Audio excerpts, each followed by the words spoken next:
Hello there and welcome to Colors of India. This week we bring you an interesting mix of stories from the world of art, music and culture. This time around we have some that are dipped in tradition and certain others that are part of the international grooves. At IHC's 15th year celebration, legendary Sarod maestro Amjad Ali Khan's son, Ayan Ali Khan, makes a stage appearance. And the only thing I can say about this musical treat is like father, like son.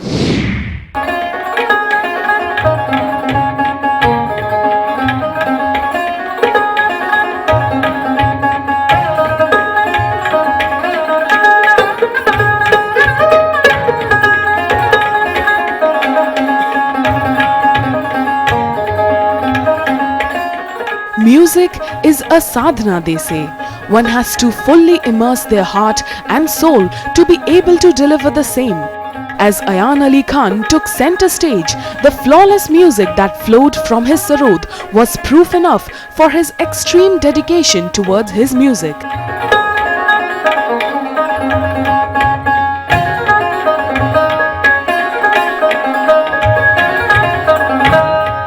As Habitat Center celebrates its 15 years of cultural glory, the son of the legendary maestro Amjad Ali Khan, Ayan takes his musical lineage forward through his sarod recital.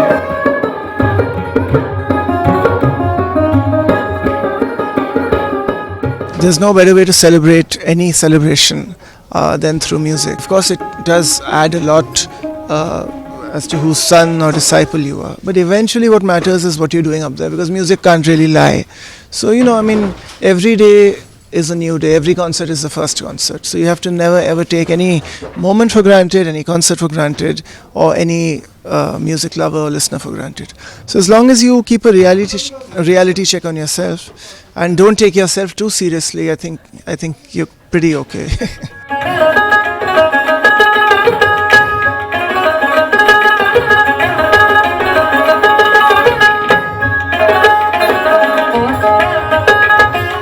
Representing one of the oldest Sarodia Gharanas, the Shehnaiya Bangash school, the sarod is said to have originated from the Afghan rabab, a small stringed instrument used in drills.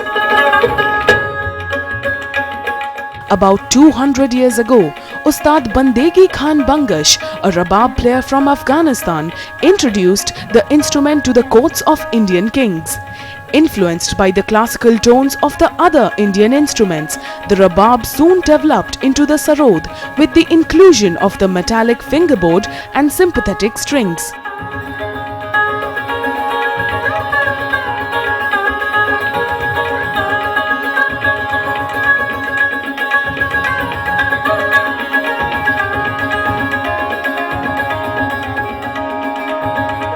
Ayan, representing the current generation of this ancient gharana, begins with Rag Kamod, a traditional raga popular among vocalists, but the instrumental version was nonetheless brilliant.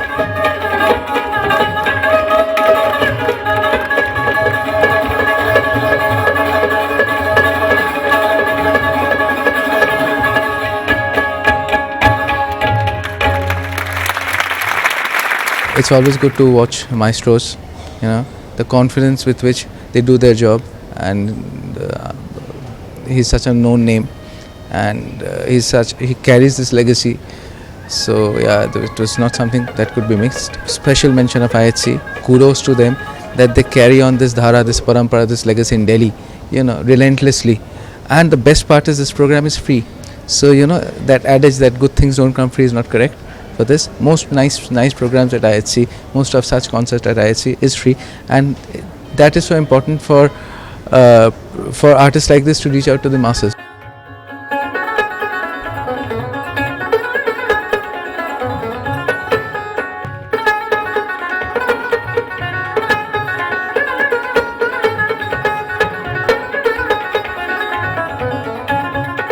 The Bangash Gharana dates back to the era of Mian Tansen, which makes his family the direct disciples of the legendary Guru.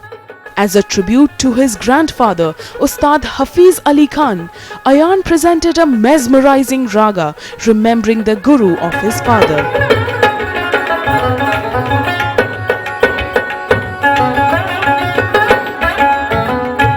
Building up the pace, the crescendo in the music works like magic for the audience. It is here that the artist gets a chance to prove himself, and Ayan didn't disappoint.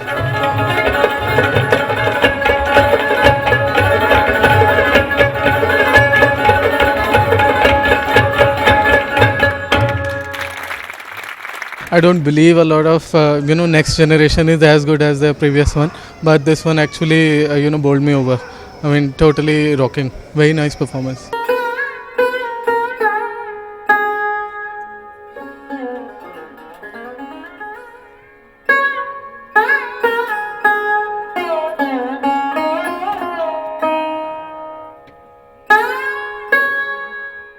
The sarod holds strong resemblance to the sitar and the veena, but they significantly differ in their resonance of sound.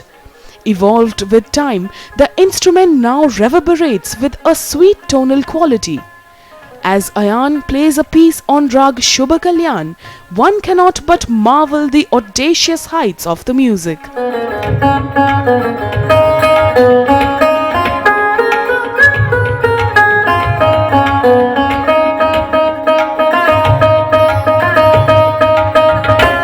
People who are who are born into families where classical music has been a tradition since centuries, it's very easy for them to adapt in a culture, and for those who aren't so open to this kind of music, these concerts which are held in these places in Delhi can prove very successful.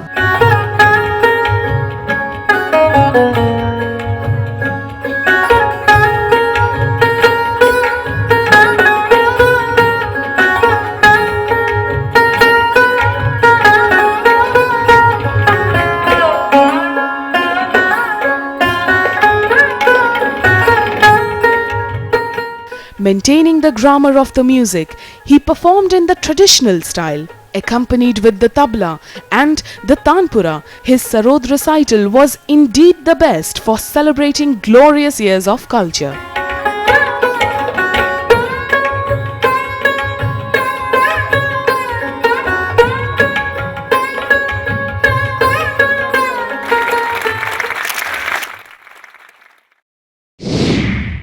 Ayan Ali Khan once again proves that music runs in his blood and that there is great advantage in learning from a big guru.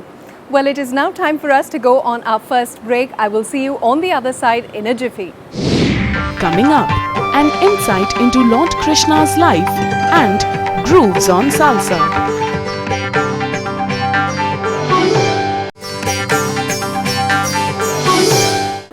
Welcome back. He is known by many names, is adored by all and worshipped by all. He is the quintessential God who gave the world the message of dharma and adharma. So just after Janmashtami, we bring you stories from Lord Krishna's life.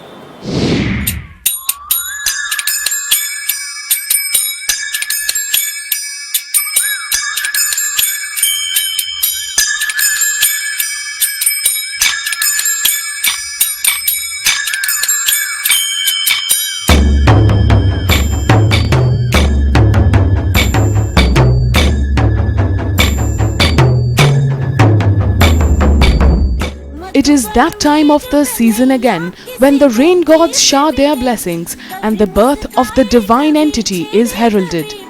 Shobha Deepak Singh, along with her Shri Ram Bhartiya Kala Kendra, brought back on stage their much acclaimed production, Krishna.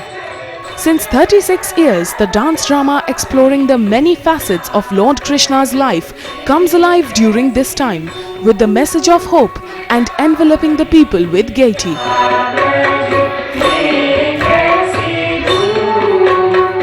What Krishna said is not popularity. It was perhaps against, and and I'm quoting this particular episode that Arjun killed Karn when his wheel was stuck in the ground. It's popularly known, that's why I'm quoting this. But there are all the 5 or 6 words which took place and which we show are not necessarily by fair means, but in the end when Gandhari gives her curse, Krishna tells her that what he did was to establish dharma, and that every warrior was him, and he is born age after age to establish dharma.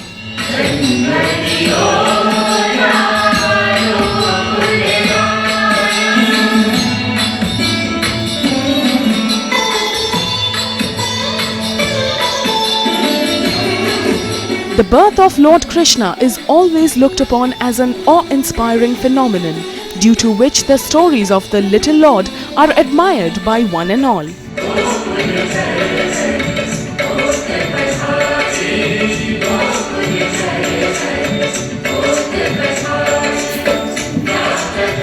Through the dance drama, we come across Krishna living ordinarily but speaking extraordinary volumes through his actions.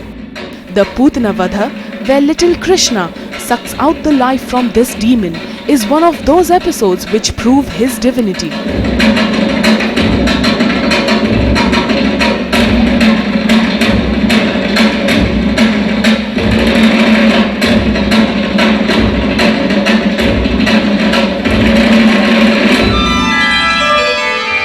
A more cherished one is with his friends while stealing makhan and being caught by his mother Yashoda.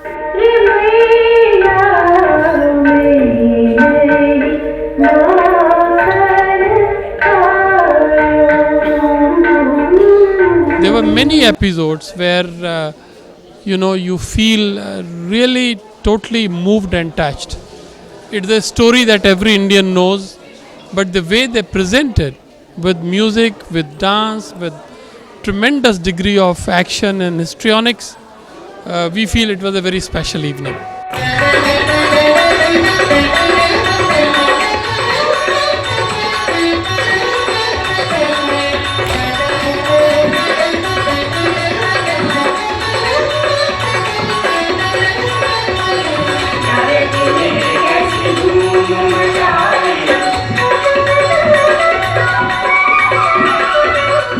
The tales of an adolescent Krishna along with his beloved Radha are a favorite among everyone. Their stories of togetherness have now become epitomes of love. The one very famous scene that was enacted in the drama was their first meet when Krishna teases Radha. Another one was the Ras Leela, where Radha dances to the tunes of Krishna's flute. As per legend, their love lore was considered to be of the purest form.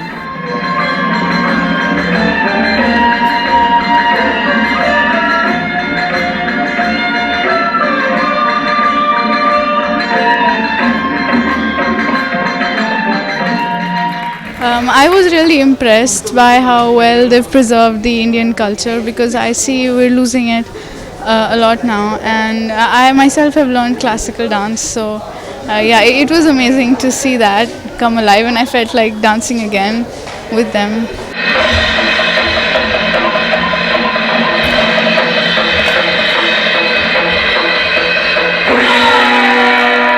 The war of Kurukshetra is of much significance, as this is where a matured Lord Krishna is shown as the guiding light and lays the path for dharma.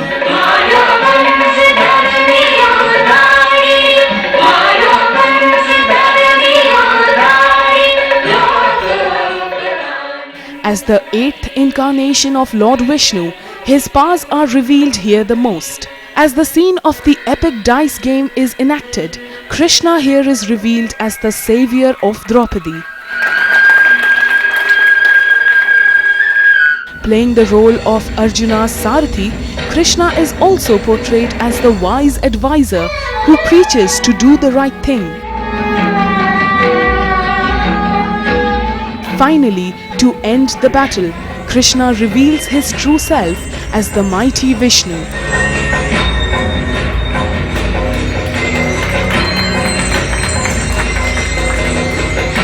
The Kurukshetra war is not something which was something in the bygone era. In each of us, we are quite often faced with dilemmas. We don't know how to resolve them. And usually the dilemma happens with people who are near and dear, like Arjun. And if we, with our conscience being right, decide that this is my conscience says this is what to do, and forget what is the fruit of that action, then I think we will not be erring on the wrong side of duty.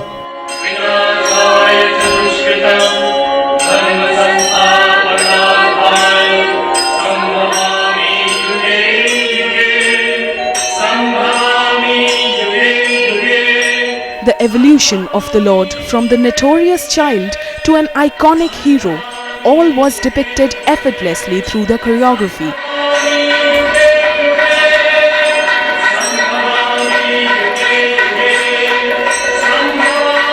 A production of this stature requires making the characters appear larger than life on stage.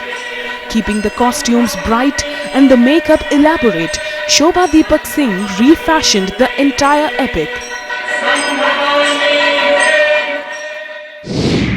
I'd say that the annual dance drama is a must-watch for all because Shobha Deepak Singh ensures that the production is perfect to the last T.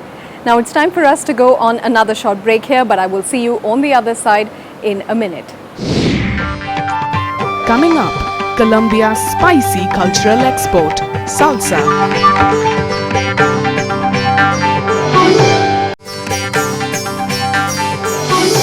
Welcome back. When you say salsa, the first thing that comes to my mind is a spicy hot dip. But then you do know what I feel about food. On this week's show, I bring you a spicy hot mix of salsa, but this is in the form of a Colombian dance phenomena.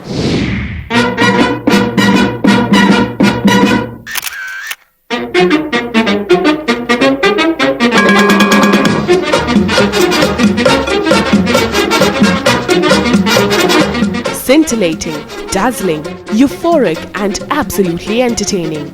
These words explain this performance in a nutshell, but one sure does fall short after watching them. In a unique collaboration of ICCR with the Embassy of Colombia, Delhiites were treated to some salsa music and dance by Swing Latino, an established dance academy from Colombia's salsa capital, Cali.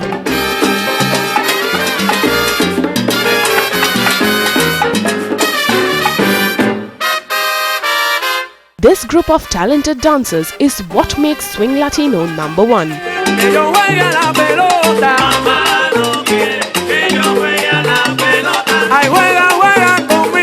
Seven-time world champions in salsa, they showcased their unmatched quality for the first time in Delhi.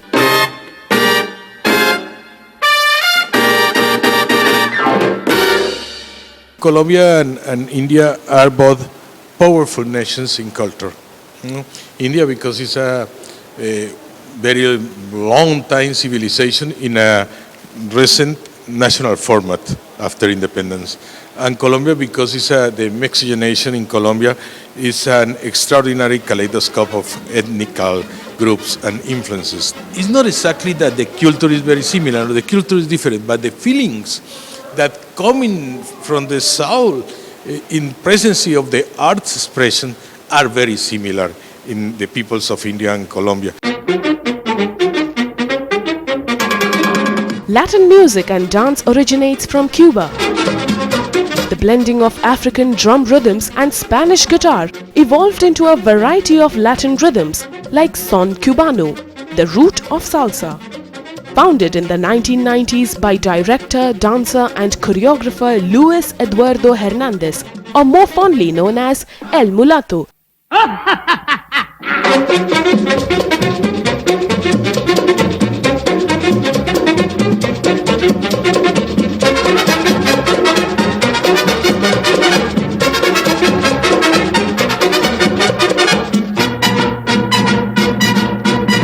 Swing Latino is the most skilled dancing school for salsa in the world.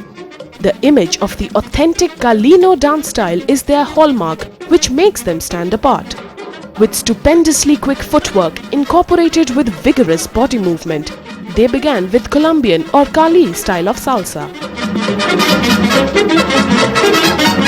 Eso es lo que caracteriza el estilo de baile caleño, digamos el nuevo estilo de baile caleño, y es que lo tenemos mezclado con LA, con el estilo Nueva York, con el puertorriqueño, algunos pasos de tango, de rock and roll, de boogie, de jazz, de swing, del mismo folclore de nosotros.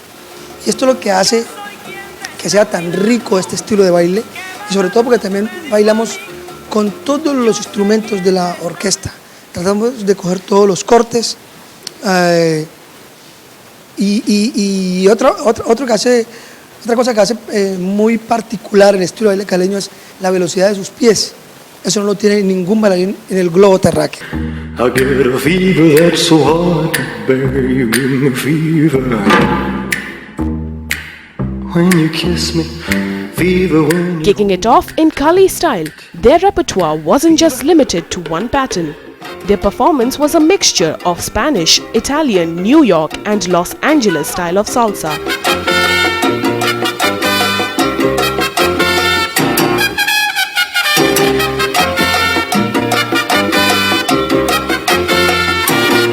Yo soy Babalú, camino a Arara, y con mi trabajo la tierra tembla. Yo soy Babalú. From extremely fast to rhythmic swaying, these styles differ in their footwork and presentation. But the acrobatic lifts were the real showstoppers, planting every move with extreme precision.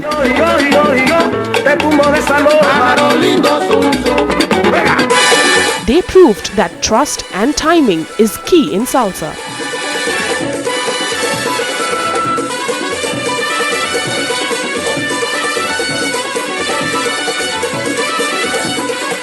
It's a very good response. Like people are, watching a lot of reality shows and these kind of performance they are watching nowadays, and now they're getting to know about what the salsa is, and there are different style in salsa. But I can say like Colombian style people know, but it's very difficult. So it's like they want to learn, but at the same time they are preferring more of LA style, that is the Los Angeles style, and New York style. They are basically learning.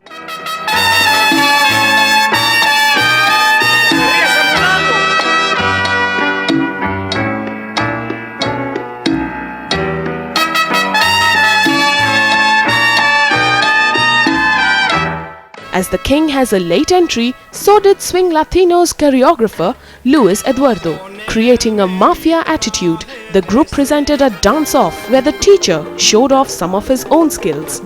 The dance was made to look more tempting with lively lighting and exciting themes such as this. Dressed dramatically, the dancers danced with oomph and eloquence.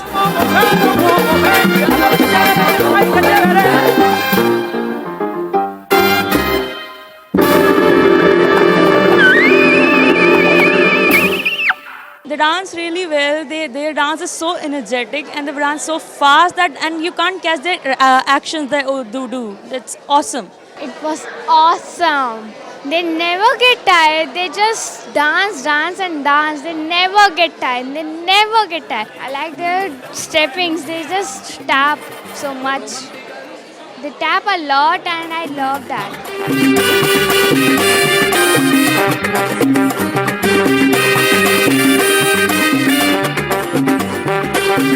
With an aim to propagate their Colombian culture through their performance, Swing Latino gave the audience many reasons to learn it, as a friendly gesture towards the Indo-Colombian ties.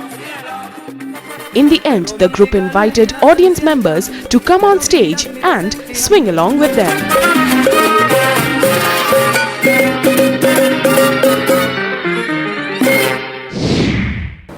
What amazing footwork. I must say that this was better than food.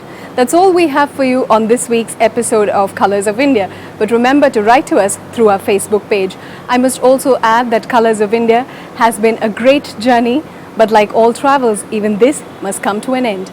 It's time for me to say goodbye to you, but thank you for watching and take good care of yourselves.